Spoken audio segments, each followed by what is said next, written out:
अस्सलाम वालेकुम। Surveillance assistant की जॉब्स अनाउंस हुई है Punjab health and population department में। तो इसका एडवर्टाइजमेंट हम देख लेते हैं। तो इसकी वेबसाइट को ओपन किया हुआ है और इसका ये एडवर्टाइजमेंट है। अच्छा, इस वीडियो में हम जॉब्स के रेलेवेंट जितने भी हमारे पास टर्म्स एंड कंडीशन क्वालिफिकेशंस वगैरह वो सारे हम देख लेते हैं, और इससे नेक्स्ट वीडियो में हम देखेंगे कि इस जॉब पे ऑनलाइन अप्लाई करने का क्या मेथड। तो इसका ये एडवर्टाइजमेंट है। तो एडवर्टाइजमेंट में वो उन्होंने क्या लिखा हुआ है कि सर्विलेंस असिस्टेंट PPS 5, ये इसका स्केल है। इसकी 300 जॉब्स अनाउंस की हैं। और एज रिलैक्सेशन कितनी है? एज रिलैक्सेशन है अप टू 45, 45 साल तक के लोग इस पे अप्लाई कर सकते हैं। और एलिजिबिलिटी क्राइटेरिया क्या है, क्वालिफिकेशन वगैरह कितनी होनी चाहिए? तो इसकी क्वालिफिकेशन है 14 साल डिग्री आपके पास होनी चाहिए। लेकिन डिग्री किस में होनी चाहिए? कंप्यूटर साइंस में, सॉफ्टवेयर इंजीनियर में, इंफॉर्मेशन टेक्नोलॉजी में, और इक्विवेलेंट विद, मतलब जो हमारे पास कंप्यूटर की डिग्रीज हैं, IT की डिग्री, कंप्यूटर साइंस की डिग्री या सॉफ्टवेयर इंजीनियर की डिग्री, वो डिग्रीज वाले इस पे अप्लाई कर सकते हैं। अच्छा, टर्म्स एंड कंडीशंस की बात कर लेते हैं कि टर्म्स एंड कंडीशंस में वो क्या कह रहा है। The above positions are being offered on contract basis. अच्छा, ये जॉब्स जो हैं 300 जॉब्स जो अनाउंस हुई हैं, ये परमानेंट जॉब्स नहीं है, ये कॉन्ट्रैक्ट बेस पे जॉब है। मोस्टली इनका 1 साल का कॉन्ट्रैक्ट होता है, लेकिन फिर उसके बाद ये बढ़ा देते हैं इसका contract. The candidate should have working knowledge of IT equipment like tablet and computer. जो कैंडिडेट्स इस पे अप्लाई कर रहे हैं उसे कंप्यूटर के बारे में तो पता होना चाहिए, उसे टैबलेट के बारे में हाउ नाउ होनी होनी चाहिए। Quota for women minority and special person are applicable. अच्छा, इन जॉब्स के ऊपर वुमेन का कोटा भी है, माइनॉरिटी कोटा भी है, जो स्पेशल पर्सन होते हैं उनका कोटा भी रखा गया है। अच्छा, नेक्स्ट वो कह रहा है कि डिसेबिलिटी कैंडिडेट्स। अच्छा, जो पर्सनस स्पेशल पर्सनस के हैं, जो डिसेबल हैं, तो वो पर्सन क्या काम करेंगे? वो अपना डिसेबिलिटी सर्टिफिकेट जो उनको इशू हुआ है वो साथ अटैच करेंगे इसके साथ। Transgender are encouraged to apply. Candidates हैं, अच्छा पंजाब का डोमिसाइल वाले कैंडिडेट्स इस पे अप्लाई कर सकते हैं। These vacancies are post specific and non transferable। अच्छा, ये जहाँ पे आपकी पोस्टिंग होगी वहाँ से आप ट्रांसफ़र नहीं करवा सकते। ये पोस्ट वहीं की है, वहीं की स्पेसिफिक है पोस्ट। अमूमन इसकी जॉब लाहौर में होती है। No TADA will be admissible to the candidate for test and interview। Candidate are already working in government, semi government, autonomous body should apply through proper channel। अच्छा, वो कैंडिडेट्स जो पहले से जॉब कर रहे हैं किसी गवर्नमेंट में या सेमी गवर्नमेंट डिपार्टमेंट्स में, तो वो क्या काम करेंगे? वो प्रॉपर चैनल के थ्रू इस पे अप्लाई करेंगे। मतलब वो से NOC वगैरह अपने डिपार्टमेंट से लेके वो अपलोड करनी पड़ेगी, वो साथ अटैच करनी पड़ेगी। और नेक्स्ट वो कह रहा है the age of the candidate will be calculated. अच्छा, 45 साल एज रखी गई है। तो वो क्या काम करेंगे? वो एज कैलकुलेट कर लेंगे। जो आप उधर अपना डेट ऑफ बर्थ वगैरह सेलेक्ट करेंगे ना, तो वो एज कैलकुलेट कर लेंगे। अगर 45 साल से आपकी एज अबव हुई तो आप इस पे अप्लाई नहीं कर सकते। सबमिशन ऑफ फेक डॉक्यूमेंट्स और concealment of any fact will lead to disqualification of. अगर आपने अप्लाई करते हुए कोई भी क्वालिफिकेशन फेक या फेक डॉक्यूमेंट वगैरह अपलोड किया या इंफॉर्मेशन दी तो आप डिस्क्वालीफाई हो जाएंगे। Only the degree issued by the university recognised by the SCS HEC और reputed foreign university with HEC।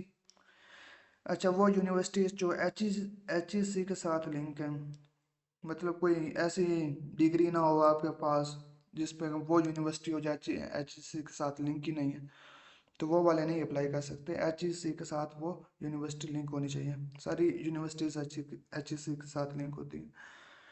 Only shortlisted candidate will be called for interview. The date of interview will be communicated through email, call, SMS by the department. अच्छा, इसका तो पहले paper होगा, paper के बाद फिर interview के लिए जो स्टूडेंट्स क्वालिफाई होंगे उन्हें फिर वो शॉर्ट लिस्टेड करके उनको इंटरव्यू के लिए SMS कॉल या ईमेल वगैरह की जाएगी. The shortlisted candidate will bring complete original documents along with a set of attested copies will be provided at the time of interview. Interview के टाइम में जो कैंडिडेट शॉर्ट लिस्ट होंगे वो अपने ओरिजिनल डॉक्यूमेंट साथ ले जाएंगे और अटेस्टेड कॉपीज़ ओरिजिनल मतलब अपने डॉक्यूमेंट्स की साथ एक फ़ोटो कॉपीज़ भी ले जानी है लेकिन वो अटेस्ट हुई हुई हों. Number of vacancies can be increase decrease at any time without any notice. जो वैकेंसीज ये सर्विलेंस असिस्टेंट की 300 वैकेंसीज उन्होंने अनाउंस की हैं, तो डिपार्टमेंट वाले चाहें तो इसको बढ़ा भी सकते हैं या इसको कम भी कर सकते हैं विदाउट एनी नोटिस, नोटिस दिए बिना. The department reserve the right to reject any और ऑल एप्लीकेशंस और cancel the whole recruitment process. अच्छा, कह रहे हैं कि डिपार्टमेंट्स के पास ये राइट है कि वो ये जो रिक्रूटमेंट कर रहे हैं, ये जो ये इस पोस्ट पे जो मतलब ये पोस्ट पे रिक्रूटमेंट जो कर रहे हैं तो उसको वो कैंसिल भी कर सकते हैं या रिजेक्ट भी कर सकते हैं किसी पर्सन को. Final term and condition of appointment shall be settled at the actual date of appointment. Decision of department on all matter concerning recruitment including eligibility, shortlisting, selection. वो ऊपर वाली सारी बातें कह रहे हैं. अच्छा, इसके एप्लीकेशन फॉर्म सबमिशन का क्या है प्रोसीजर वगैरह. तो NTS की जो ओरिजिनल वेबसाइट है www.nts.organization.pk, तो इस वेबसाइट से इसका ऑनलाइन अप्लाई होगा. अच्छा, ऑनलाइन अप्लाई के बाद इनको ना डॉक्यूमेंट्स भी भेजने होते हैं. तो इससे जो नेक्स्ट वीडियो होगी वो इसी के ऊपर ही होगी कि हम ऑनलाइन अप्लाई कैसे करेंगे और डॉक्यूमेंट्स वगैरह के बारे में भी उसमें ही डिस्कस करेंगे. Candidate shall submit duly filled in application form along with deposit slip of fee. हाँ ठीक है.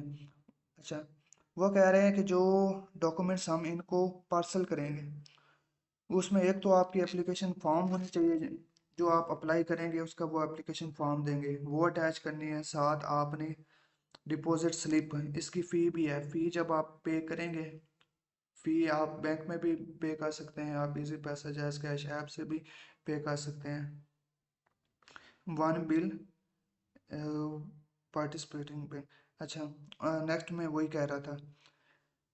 तो अच्छा, एप्लीकेशन फॉर्म फ़ी पे क्या वो वाउचर वगैरह साथ अटैच करना है, अपने CNSE की कॉपी और 2 पासपोर्ट साइज़ पिक्चर्स.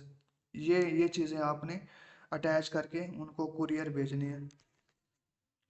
नीचे लिखा हुआ है कि फ़ी आप ना इजी पैसा बैंकिंग ऐप वगैरह, mobile banking apps jazz cash, easy पैसा वगैरह में भी से ही पे कर सकते हैं. Application completed in are respect should reach.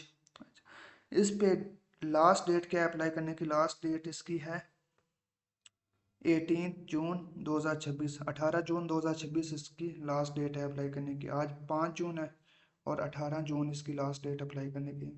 अच्छा, 18 जून से पहले पहले आपने ये डॉक्यूमेंट्स उनको भेजने हैं. अप्लाई करके फिर डॉक्यूमेंट्स आपने उनको भेजने हैं. इनकम्प्लीट एप्लीकेशन और application receive after due date और closing office hours on the last date for submission will not be entertained. अगर आपकी एप्लीकेशन इनकम्प्लीट है या आपने लास्ट डेट के बाद अगर आपके जो डॉक्यूमेंट्स हैं उनके पास पहुंचे हैं तो आप रिजेक्ट हो जाएंगे. The date of written test shall be communicated to the through NTS. वो कह रहे हैं कि आपका जो रिटन टेस्ट होगा, रिटन टेस्ट का आपको बता दिया जाएगा. ठीक है. अच्छा, candidate shall have at least 50% marks in NTS test to qualify. जो एनटीएस आपका टेस्ट लेगी, जो रिटन टेस्ट होगा उसमें मिनिमम आपके पास 50% मार्क्स आपको लेने होंगे इसमें क्वालिफाई करने के लिए। या अगर कैंडिडेट्स नीचे उन्होंने यही लाइन लिखी हुई है, अगर कैंडिडेट्स ज़्यादा हो जाते हैं और मार्क्स उनके इतने ज़्यादा नहीं आते, तो फिर क्या होगा, वो मार्क्स का रेशियो कम भी कर सकते हैं, वो उन पर डिपेंड करता है। Advertisement can also be downloaded from the website. वो कह रहा है कि एडवर्टाइजमेंट आप ना एनटीएस की वेबसाइट पे जाके अपलोड डाउनलोड कर सकते हैं, वो यहाँ से ही है, जैसे ये मैंने डाउनलोड किया है यहाँ से। अच्छा, जो आपने ना कुरियर भेजना है ना, वो आपने इस एड्रेस पे भेजना है, ये जो नीचे लिखा हुआ है, NTS headquarter plot number 96 street number 4 H8-1 Islamabad. तो इसके ऊपर आपने वो कुरियर भेजना। अच्छा, ये तो वो वीडियो थी सर्विलेंस असिस्टेंट की कंप्लीट इंफॉर्मेशन के बारे में। अब हम नेक्स्ट वीडियो में बात करेंगे कि हम इस पे ऑनलाइन अप्लाई कर सकते हैं, कैसे करेंगे।